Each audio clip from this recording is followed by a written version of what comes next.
This is Shingi today with the energy economy. And today we want to talk about whether or not we are seeing the beginning of the end of the petrodollar.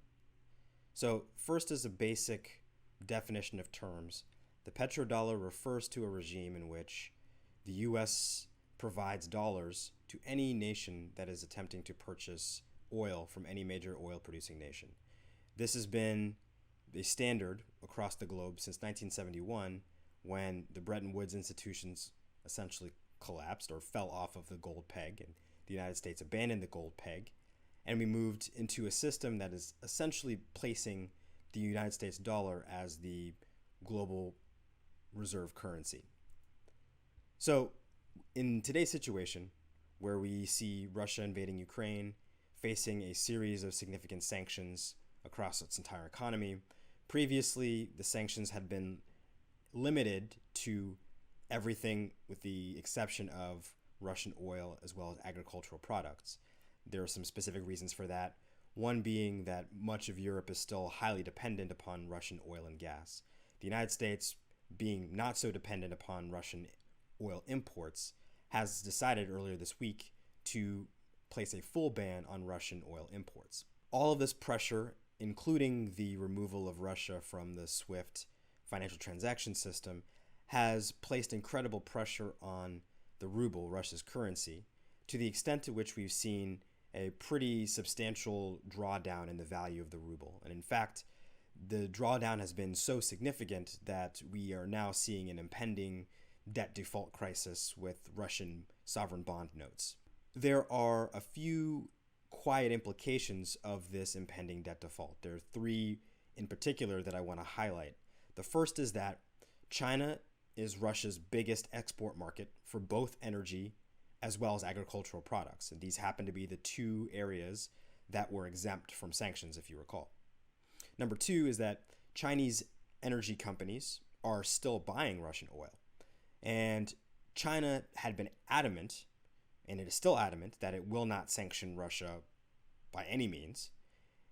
So while US and EU sanctions and a SWIFT ban have meant significant divestment from participation in the Russian economy and removal of Russia essentially from the global financial institutions that are dominated by Western entities, it means that Chinese companies are using alternative methods of payment, both for the regular flow of trade that occurs, but more specifically for Russian oil and gas products. And again, this is significant because for the last 40 plus years, actually last 50 plus years, all countries and all entities that have purchased oil have used dollars to purchase that oil. So now we're starting to move away from that. And not only are we starting to move away from that, but the world's second or first largest economy, depending on how you measure this, is one of the states that is actively bypassing this petrodollar system.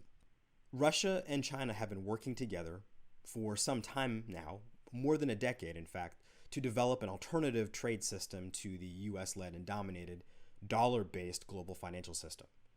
And more importantly, this is a system that is led and managed by Bretton Woods institutions. And when we say Bretton Woods institutions, we're referring to groups, specifically the IMF and the World Bank, which are the foundational financing entities for this global financial system.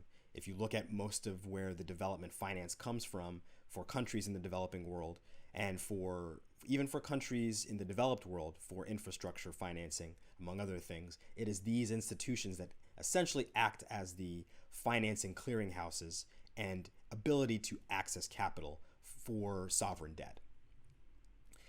So Russia and China have been collaborating to create alternative financial systems, and not just them. A number of other countries outside of the Western sphere have also been attempting to create these financial systems.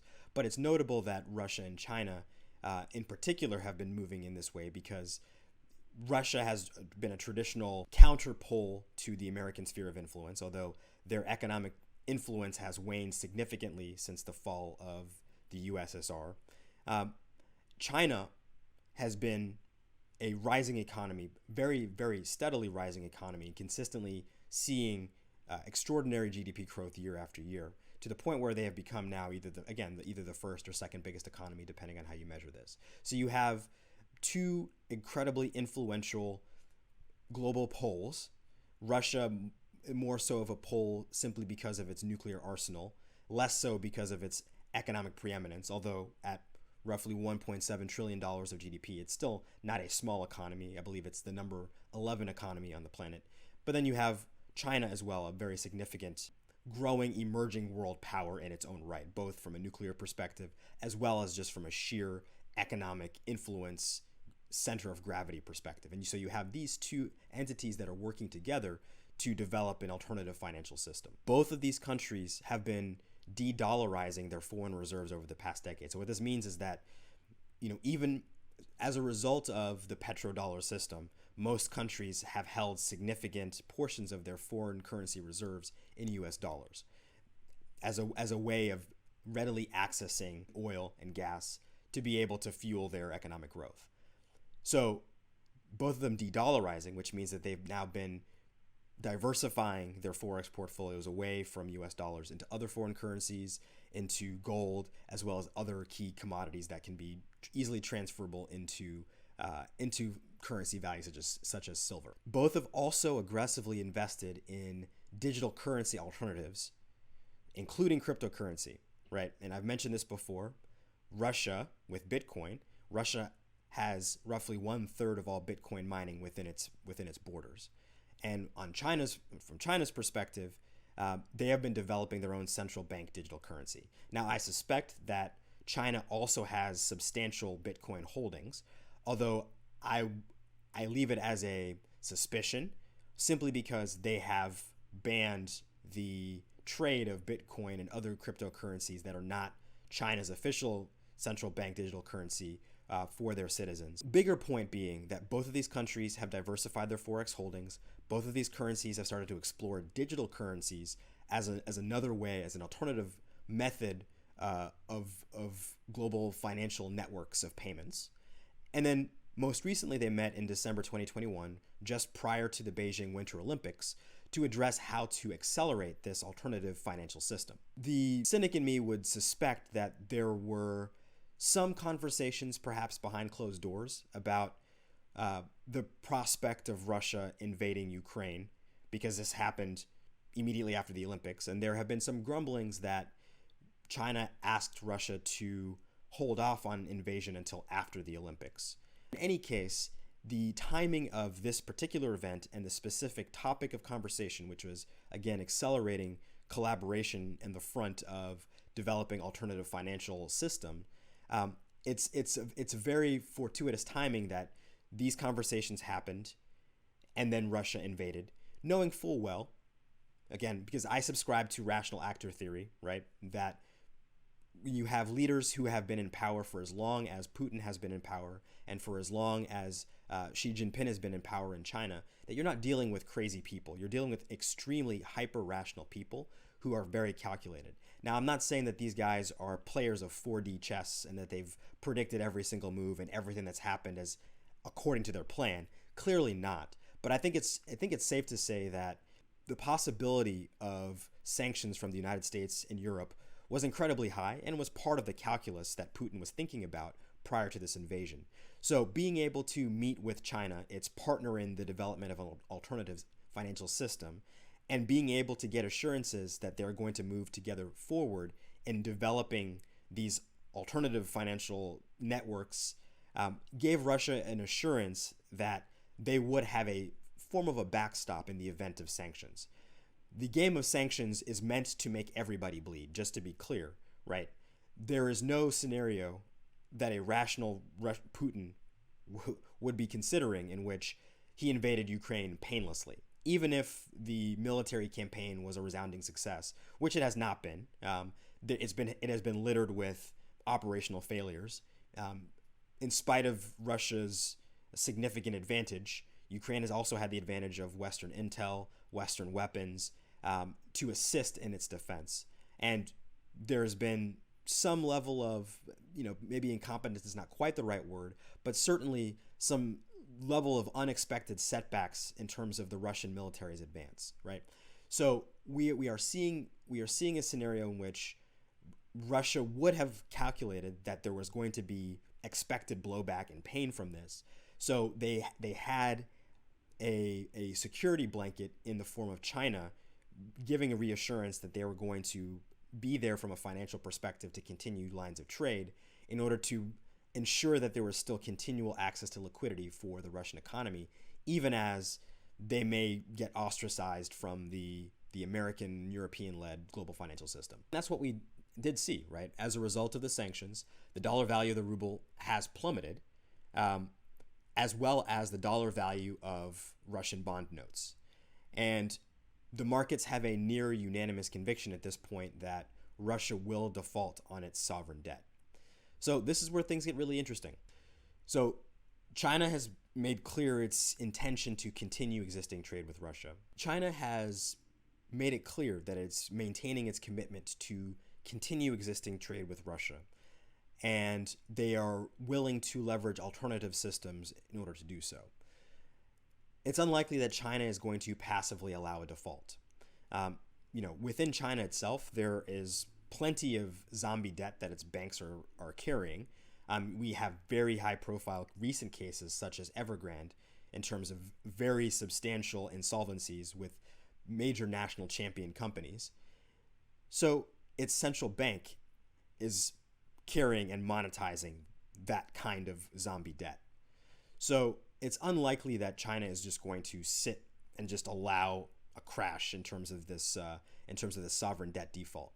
Instead, what we're likely to see, since China is committed to ongoing trade with Russia, is a restructuring of this debt, and certainly one that provides China with a significant advantage in the form of perhaps discounted access to key Russian imports that it already consumes, perhaps even discounted purchase of Russian debt. So in effect, China is serving as a soft backstop for the Russian economy.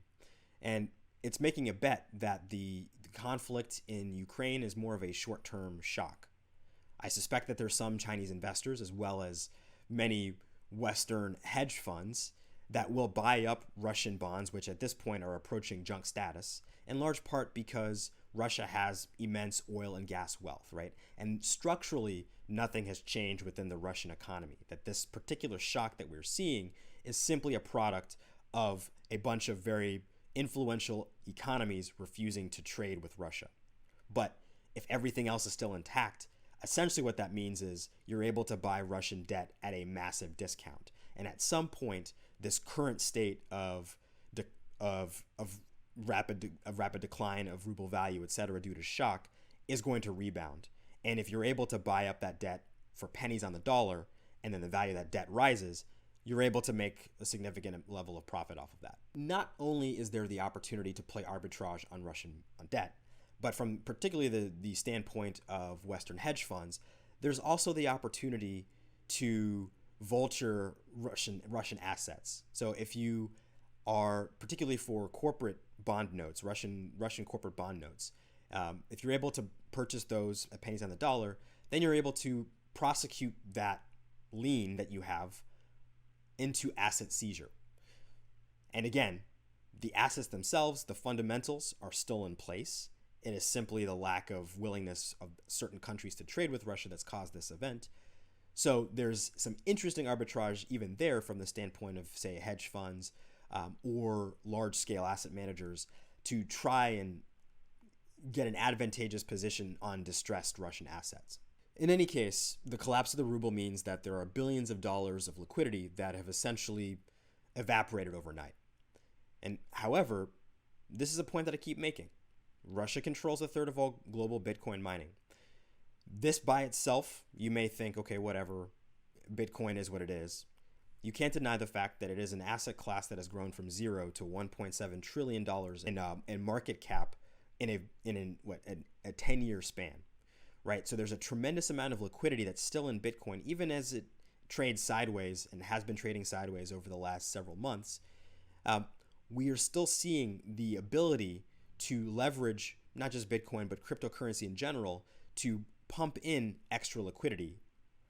But beyond that, on top of cryptocurrency and Bitcoin that Russia has its own access to, we also have China and its own central bank digital currency.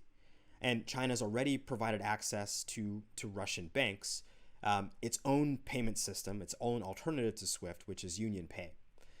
So again, these Russian banks, these Russian oligarchs have access to liquidity through these other means.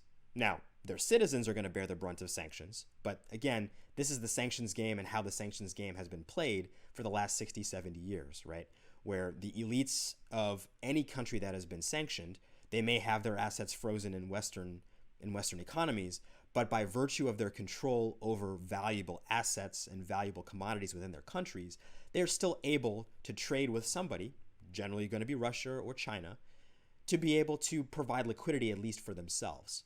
So at the end of the day, the end impact of these sanctions does not really put pressure on the elites themselves beyond the point at which they're able to maintain power due to protest from their citizens. But assuming that they're able to maintain their grip on power, and sanctions have been very ineffective at separating elites from their hold on power in any case, it's citizens that bear the brunt of this and not oligarchs. And so that's where things get even more interesting. Because the United States is also walking on its own tightrope.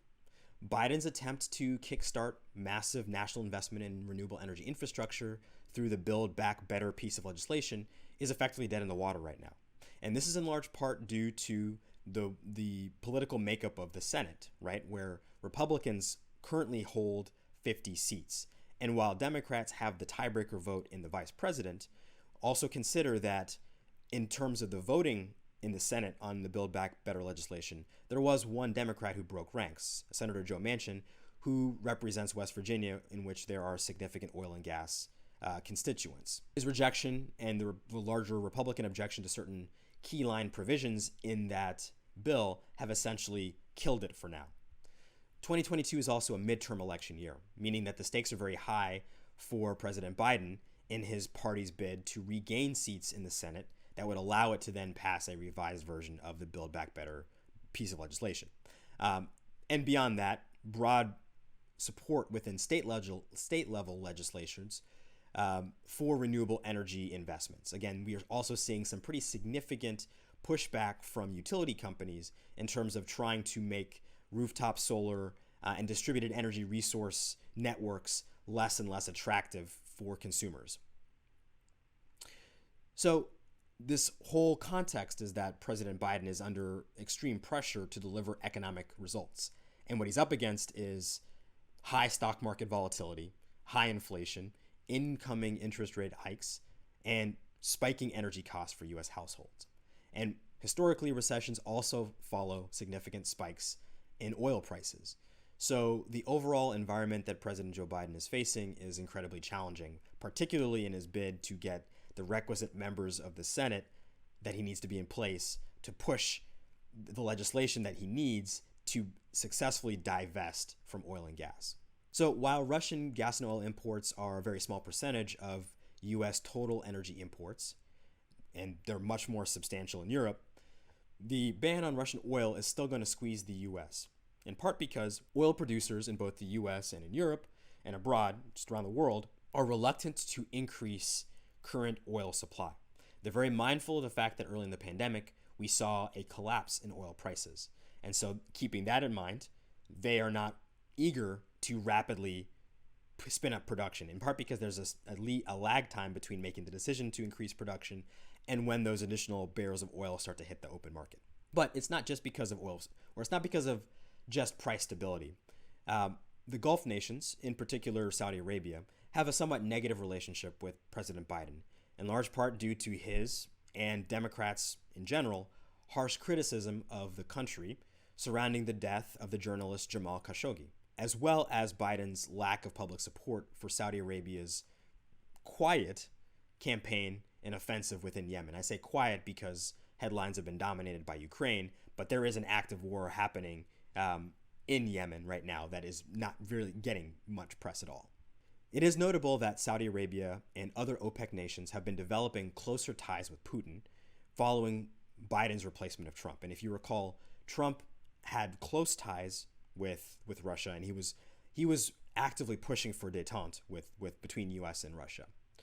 OPEC is holding firm on not increasing production, and this is a major diplomatic win for Putin, as politically, Putin's regime, I believe at least, can withstand much more economic pain due to the centralized nature of power within Russia than Biden can or than European nations can. Because if you recall, presidents become one-termers with enough economic distress within a country, whereas you have a country like Russia where you see GDP per capita peak. I believe it peaked around 2014, and it has been on a steady decline since then. So you've seen a protracted period of economic decline for Russia. You have seen increased pressure on Putin domestically, increased levels of protest, increased levels of dissent, and I've spoken in other videos about how this played in part in Putin's calculus in terms of removing pressure from himself in terms of making this invasion. But my point being is that Russians have endured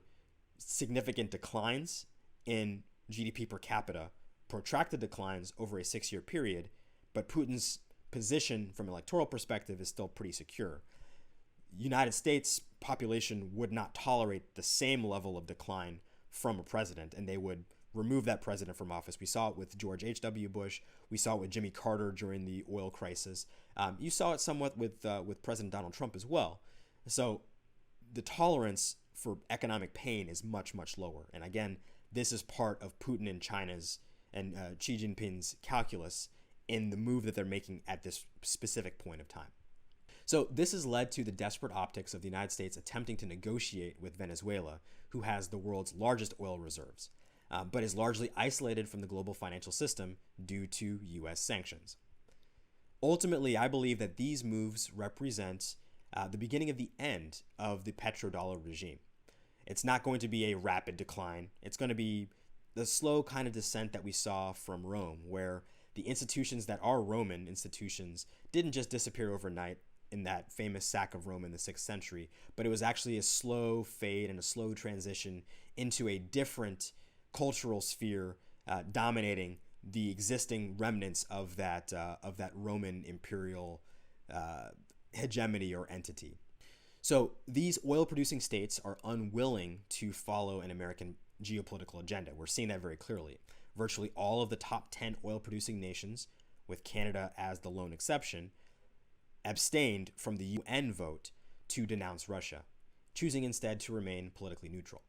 Instead, they're taking advantage of Biden's precarious political position to extract concessions, while simultaneously maintaining ties and coordinated production strategy with Russia.